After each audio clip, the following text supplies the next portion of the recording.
मैं ये समझ रहा हूं भी ये जो चर्चा हो रही है पेपर लीक की, इसमें सारा सदन कितना सीरियस है और पूरा हरियाणा देख रहा है भी हम लोग कितने सीरियस हैं। इस पेपर लीक का मतलब क्या है? एक पेपर लीक का मतलब इतना ही नहीं है कि 7 अगस्त को पेपर लीक हो गया और पुलिस की भर्ती कैंसिल होगी। इसको आप बेरोजगारी के बच्चों के साथ जोड़ के देखो जरा, उनके मां बाप कितने लोग परेशान हुए, कितने लोग गए वहां। हमारा जो जिम्मेदारी है क्या सदन में बैठ के हम निभा रहे हो? और ऐसा कौन सा ताकतवर आदमी है जो पेपर बार बार लीक करता है? और सरकार जो है कमेटी पे कमेटी बनाई जा रही है, जांच पे जांच किए जा रही है, एफआईआर पे एफआईआर दर्ज हो रही है, रिजल्ट कुछ जीरो है। कोई एक पॉइंट बता दो जिसका रिजल्ट आया। और यह भी पता करना चाहिए जो लोग पकड़े गए हो, बताना चाहिए सदन को भी कौन कौन सी पार्टी से संलग्नित है, कहीं कांग्रेस से ही ना हो, पता कर लो। कम से कम सोच लो। जैसे जेपी दलाल जी कांग्रेस से ही हैं, वहां बैठ के बेचारे वफादारी के चक्कर में बार बार मंत्री होते हुए खड़े हो जाते हैं। याद ही नहीं रहता इनको भाई मैं मंत्री बन गया हूं। ये अभी भी सोचता हूं मैं कांग्रेस का कार्यकर्ता ही हूं। कोई नहीं, अपना ही आदमी है, कोई दिक्कत नहीं है। तो जनाब, मैं आपके माध्यम से पूरे प्रदेश को बताना चाहता हूं कि हमारे मंत्री जी ने कहा, उप मुख्यमंत्री जी आप थे नहीं, शायद पीछे गए हुए थे, मंत्री जी ये कह रहे थे कि हरियाणा के बच्चे जो हैं वो हताश नहीं है। इसका मतलब खुश हैं। तो फिर तो आपको बार बार पेपर लीक करने चाहिए। जब हरियाणा के नौजवान खुश हैं, इससे ज्यादा बढ़िया बात क्या हो सकती?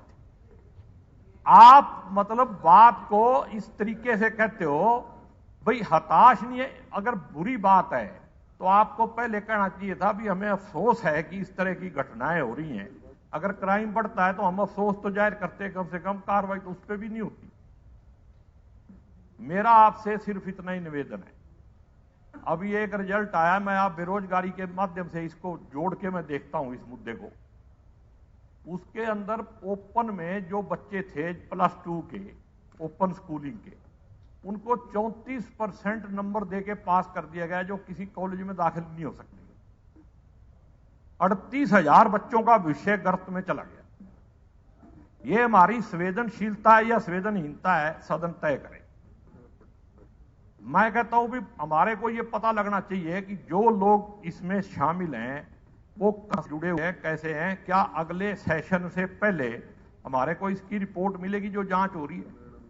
या जैसे शराब घोटाले में दूसरे घोटालों में एसआईटी बनी, वो एससीटी बन गई, अब उसके आगे विजिलेंस होगी, तो इसका मतलब होता है भी मामला कुएं में घेर दो। विजिलेंस में मामला चला गया तो कई साल तक रिजल्ट नहीं आता, इतने तो सरकार ही पलट लेगी। इतने तो आपको वहम रखना की जरूरत नहीं, 2025 में कर दियो के करोगे। तो मेरा आपके माध्यम से जनाब ये कहना है कि गेस्ट टीचर वहां रो रहे हैं जो बच्चों को पढ़ा रहे हैं। अगर वो रो रहा है तो बच्चे क्या करेंगे? टीचर है नहीं, फिर भी भविष्य उज्जवल है, सारी बातें उज्जवल है। हरियाणा नंबर 1 है, गुजरात मॉडल की जगह हरियाणा मॉडल हो गया। तो अगर इस तरह का मॉडल है देश में, तो पूरे देश को बर्बाद करने का ठेका हम क्यों ले रहे? हमें तो नहीं लेना चाहिए ठेका उसका। हमें अपना मॉडल, पहले अपने घर को बचाना चाहिए। पुराने बुजुर्ग कहते थे कि कोई भी काम करना हो उससे पहले अपनी खाट के नीचे को डंगोरी फेर लो, ताकि पता लग जाए कि कोई सांप सूप चूहा चावा इसके नीचे तो नहीं पड़ रहा। तो ये जो पेपर लीक वाले चूहे हैं, सांप हैं या कौन है वो मेरे को अखबार में मैंने पढ़ा हो किसी राजनीतिक और सत्ता दल की राजनीतिक पार्टी से सब मिले हुए, उससे संबंधित है।